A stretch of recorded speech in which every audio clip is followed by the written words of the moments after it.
Hello, good morning everyone. How are you? Chapter 7 System of Particles and Rotational Motion.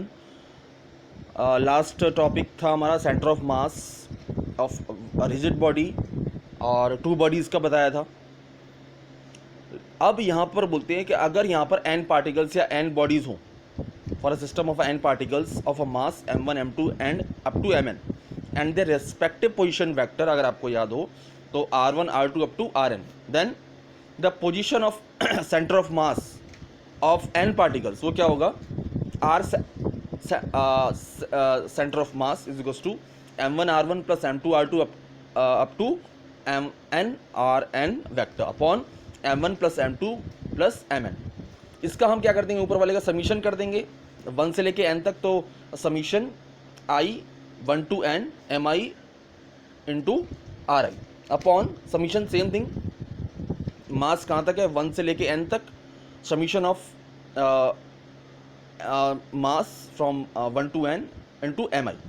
Okay, now the coordinates of the centre of the mass of an n particles. अब coordinates क्या होंगे इसके, जैसे x और y और z system में है तो given by x is equals to, अगर x कोऑर्डिनेट पर है n पार्टिकल्स का तो हो जाएगा m1x1 plus m2x2 up to mn(xn) upon m1 plus m2 up to mn. वही सेम थिंग समीशन में हो जाएगा, summation of particles n 1 to n mi xi upon summation of particles 1 to n mi. और इसको हम overall भी ले सकते हैं 1 upon m summation i 1 to n mi xi, where summation i is equals to 1 to n mi is equals to mass of the system. ये क्या है यहाँ पर, मास ऑफ द सिस्टम है, किसका, किसी भी पार्टिकल का. Same thing in y coordinate, m1 y1 y is equals to m1 y1 plus m2 y2 plus mn yn upon m1 plus m2 plus mn. इसको समीशन सिस्टम में लिखेंगे तो summation i is equals to 1 to n mi y1 summation mi, then बाहर निकाल लेंगे 1 upon m summation i is equals to 1 to n mi y1. Then same thing is z coordinate, z is equals to m1 z1 plus m2 z2 up to mn zn upon m1 plus m2 up to mn.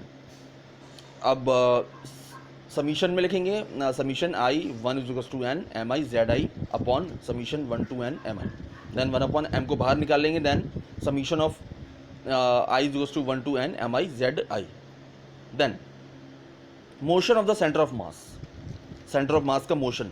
The centre of mass of a system of a particle moves, कोई particle move कर रहा है जिसका centre of mass m है, moves if the entire mass of the system were concentrated at the centre of the मास. अगर उसका पूरा entire mass concentrated centre पे है, all the external force were applied at the point, वहाँ पर all सारी forces apply होंगी.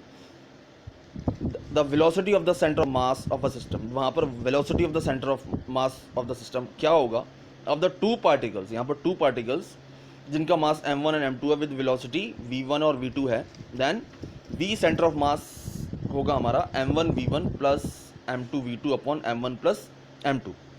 Now acceleration क्या कहेंगे, acceleration of the centre of the mass of two body system is given by acceleration of center of mass m1 a1 plus m2 a2 vector upon m1 plus m2. now if no external force act on the body, अगर कोई भी force body पर act नहीं कर रही है, then the center of the mass will constant momentum. तो centre of the mass का कांस्टेंट मोमेंटम क्या होगा, which is equals to its velocity is constant. उसकी वेलोसिटी कांस्टेंट हो जाएगी जब कोई नेट फोर्स या कोई एक्सटर्नल फोर्स नहीं लग रही, तो वेलोसिटी कांस्टेंट हो जाएगी, तो वहाँ पर मोमेंटम भी कांस्टेंट हो जाएगा. आपको मालूम है p is equals to mv होता है, v कांस्टेंट हुआ तो मोमेंटम भी कांस्टेंट हुआ, तो v centre of mass is equals to constant. तो this is the overall thing. Thank you very much.